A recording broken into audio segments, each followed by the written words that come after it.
Hello hi friends, welcome to our channel. ఒక bank ఎంప్లాయీగా మీకు ఒక ఇన్ఫర్మేషన్ పాస్ చేద్దాం అనుకుంటున్నాను. ఇది మనకు ప్రీవియస్ కేంద్ర ప్రభుత్వం ఇంట్రడ్యూస్ చేసిన ప్రధానమంత్రి ఆవాస్ యోజన పథకం.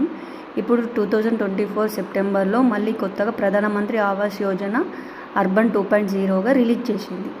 దీంట్లో ఏంటంటే 4 కేటగిరీగా రిలీజ్ చేసింది. ఆల్రెడీ స్థలం ఉన్న వాళ్ళు ఇల్లు కట్టుకున్న ఈ పథకానికి ఎలిజిబుల్ అవుతారు. లేదు ఆల్రెడీ రెడీ ఉన్న ఇల్లు కొనుక్కున్నా కూడా వాళ్ళు కూడా ఇది ఎలిజిబుల్ అవుతారు. ఇంకొకటి ఏంటంటే విలేజ్లో ఉన్న వాళ్ళు అర్బన్లో రెంట్కుండి కూడా మేము ఇల్లు కట్టుకోవాలన్నా కూడా ఇది ఎలిజిబుల్ అవుతారు. ఆల్రెడీ బ్యాంకులో లోన్ తీసుకున్న వాళ్ళు కూడా ఇప్పుడు ఈ ఎలిజిబిలిటీ ఉన్న వాళ్ళైతే దీనికి అప్లై చేసుకోవచ్చు. అది ఏంటంటే మనకి ఇన్కమ్ 3 lakhs to 9 lakhs ఉన్న వాళ్ళు కూడా ఈ సబ్సిడీ అనేది అప్లికేబుల్ అవుతుంది. అది ఎలా అప్లికేబుల్ అవుతుందో మనకు ప్రధానమంత్రి ఆవాస్ యోజన 2.0 అనే లింకు మన కేంద్ర ప్రభుత్వం రిలీజ్ చేసింది. సో ఆ లింక్ ఒక్కసారి ఓపెన్ చేసుకొని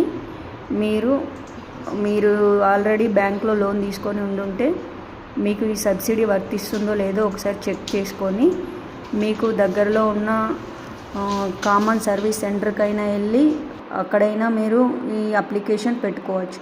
లేదంటే వెబ్సైట్కి వెళ్ళి మీ డాటా మొత్తం దాంట్లో ఎంట్రీ చేసుకొని అలా కూడా చేసుకోవచ్చు. మీకు ఫర్దర్గా ఏమైనా ఇన్ఫర్మేషన్ కావాలన్నా దీంట్లో ఏదైనా డౌట్ ఉన్నా నాకు కమెంట్ బాక్స్లో కమెంట్ చేయండి. నేను దీనికి బ్రీఫ్గా ఎలా అప్లికేషన్ ఫిల్ చేయాలో నేను ఒక ఫుల్ లెంత్ వీడియో చేస్తాను.